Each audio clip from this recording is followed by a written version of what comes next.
Hi everybody, I'm Teresa Perrin and I want to discuss HLBZ and do a nightly recap of today's events. So let's get started. Please remember, nothing I say is financial advice. Always do your own DD. If you could smash that like button for me, I'd greatly appreciate it as it helps out with the algorithms. And guys, I don't mean to bore you to death with daily updates. However, I want to track this because I feel like something fishy is going on with the numbers. And by making a quick daily video, it will allow me, if something is very strange down the road, to go back and access it and see what the numbers actually were. So that's my reason for a daily update. All right, so I should start off by saying today's price action was quite suspicious. And that would be because apparently there were no shorts, supposedly, left to borrow according to Fintel, yet we seem to have gotten extremely shorted today, to say the least. And on a day where we got a great catalyst, right? This morning, those of you who aren't aware, HLBZ announced that they had over 1,300 pre-orders and 2.2 million that equates to in future sales. So that would be a very bullish catalyst. And what do? It went up, hit a high of 55 cents, and they tanked it. Guys, I do not believe that this was a lot of selling going on. Yes, I know that people are not swing trading it, that there's day traders involved in this as well. However, this appears to be a lot more than that. But I am actually kind of grateful, I know that sounds crazy, for a couple of reasons. Number one, because they have share intel watching them. So everything that they're doing that's manipulating the stock price is being caught on film. And that is going to help present a case, because clearly there is fraud going on here, in my opinion, and based on the evidence that I am seeing. Now, just so you're aware, HLBZ is number 2 as far as the most active on StockTwits right now. And as far as the watch list, we're also number 2.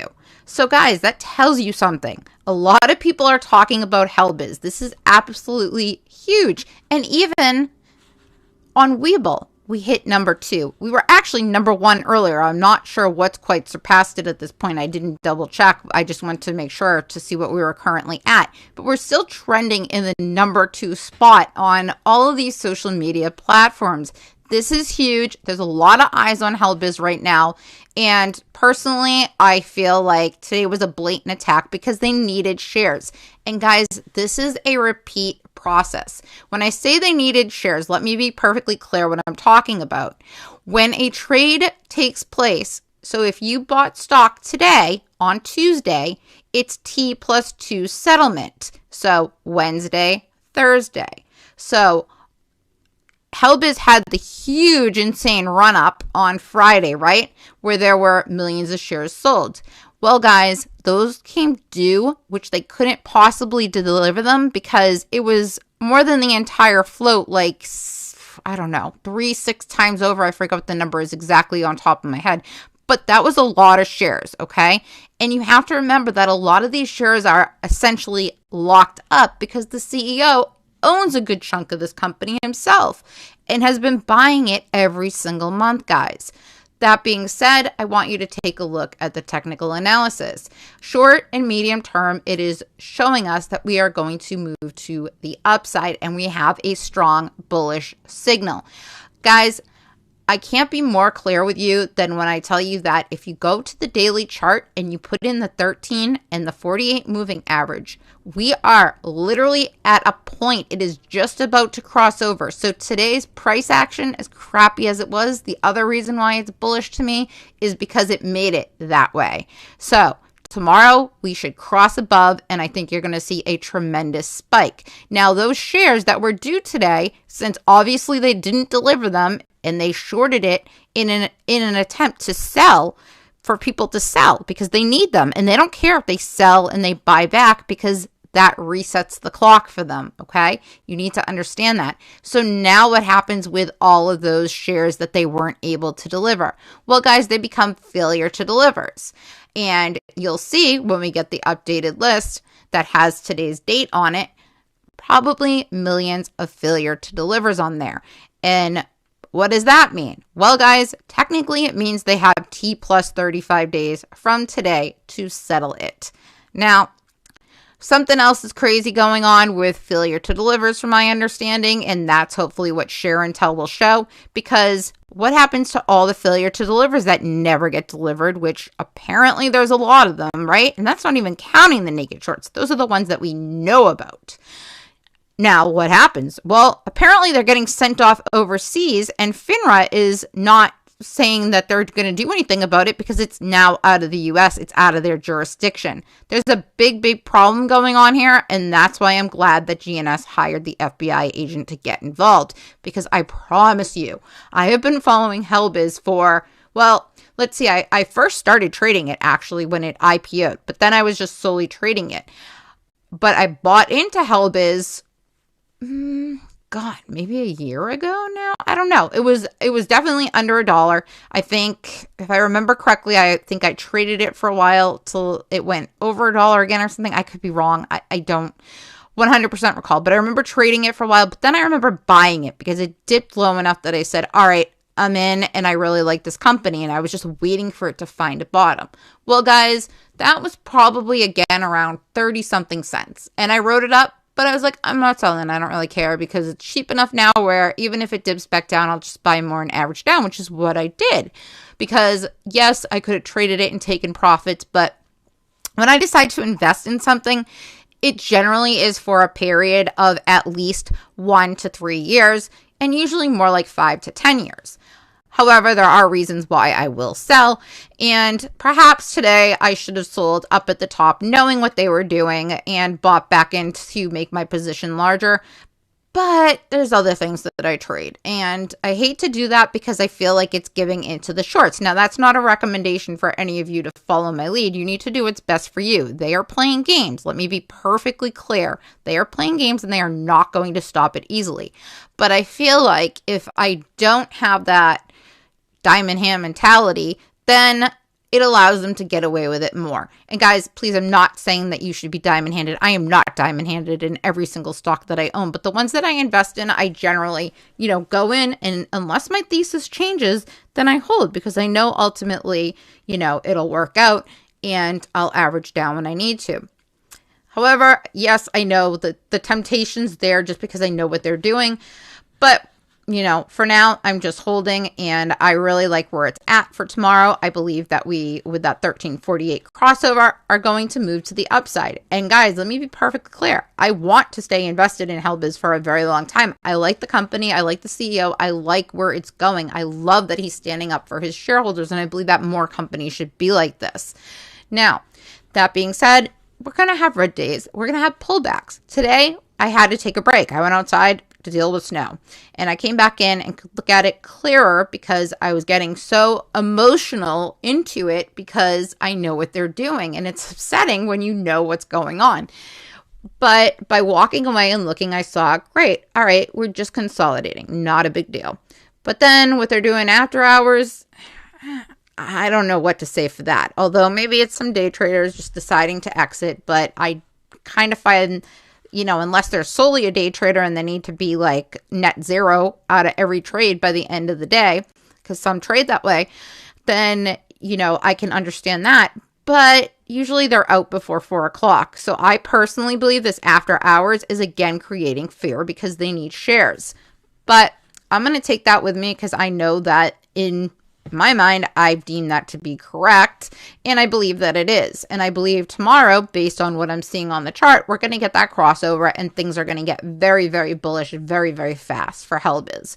Now, taking a look at today, the dark pool was 65% of all trades, guys. I don't know whether we need to start ban the dark pool again because this is absolutely ridiculous. You cannot get, a free and fair market when the majority, 65% of your trades are off the stock market. It's not what the dark pool is meant for, and this is just corruption at its finest, but they're allowed to get away with this. It's a big, big problem. Now, something else I noticed, and I'm going to go over the numbers of FinTel in just a moment, but guys, I noticed that they have a problem because they are not updating HLBZ throughout the day like they normally do with other tickers and what they did in the past with HLBZ. And it makes me question if they're cooking the books. And then I go and I pull up things like this from Chart Exchange. And look at this. All of these are to be determined. Okay, well, it's not the end of the day yet, so maybe they haven't reported on it. But so far, from what we can see that they shorted over 130 million shares today out of the 240 million that they're reporting, which is less than the volume that we actually took in today on HLBZ. So if you go back to this, you see we actually had 430.6 million in volume. So again, I will check this after market closes and perhaps maybe give them a little bit of time to get those numbers in there. But from what they reported already, you can see that out of all of the volume today, which is only half of what really went on, more than half of that was sold short. So again, this is not normal price action. What they're doing is, in my eyes, illegal, although there are things written in that allow them to get away with some of this, not all of it. Again, this 1.5% is a bunch of crap, and you'd be foolish to believe Fintel with that. But if you look at the short volume ratio, it has now popped up. When I went to look at this earlier today, and I just paused it to get another screenshot for you because I double checked it, and boom, it's up now. So now we're showing that the non-exempt volume, meaning the shorts in the dark pool, was a total of 130 million. 126 was non-exempt and 3.392 million was exempt, and the total 54.15. Now, the reason why I say that 1.5% short interest is a bunch of crap is because look at this. We know that 65% of trades happen in the dark pool, and this is just in the dark pool what they're shorting. And to be perfectly honest, when you see the price drive down, I'm willing to bet that they're sending most of the buy orders to the dark pool, and they're shorting on the lit exchange, which is how they're getting the price to be driven down. But even so, on the dark pool, you can see that 54.15% of all trades today were sold short, which it's been between 49.4 and 57.82% over the past 2 weeks. So how anyone could think that when the majority of our trades are done on the dark pool, our short interest is that 1.5%. You're out of your mind if you believe what they're saying. It's not true. And again, it's the end of the day and we're down to 0 short shares available. I am very curious to see come tomorrow morning how many shares suddenly pop up, because yesterday we had a similar situation. I believe we were down to 45,000. We may have even hit 0 by the end of the day. But off the top of my head, the last I remember is 45,000. And yet today, look it, we started the day with 2.8 million. Magically, these shorts are reappearing when they've sold the entire, stock sold short. The entire float's been sold short yet again today, guys. I mean, it's unbelievable what they're doing and getting away with, like I stated. And again, just to go back over to failure to delivers, they somehow magically cleared out all of those FTDs that were at least on the books, because we don't see anything here for 1230. So they're not going to come into play yet, but this is going to be very interesting when we get our next couple of weeks numbers. Anyways, guys, that's what I got for you today. Thank you so much for watching and enjoy the rest of your day. Oh, and as you can see really quick, if we go back to that short interest for just a second, they did get some that came in and shorted in the after hours, which is why you're seeing the price dropping in after hours. There's very low volume in the after hours unless something just like rips and people start coming into it, guys. So they're able to manipulate the price, which is why I don't look too closely at what happens after hours, because tomorrow morning, most likely it's going to be up. And we're going to see a nice move to the upside as that 13 crosses above the 48 on the daily.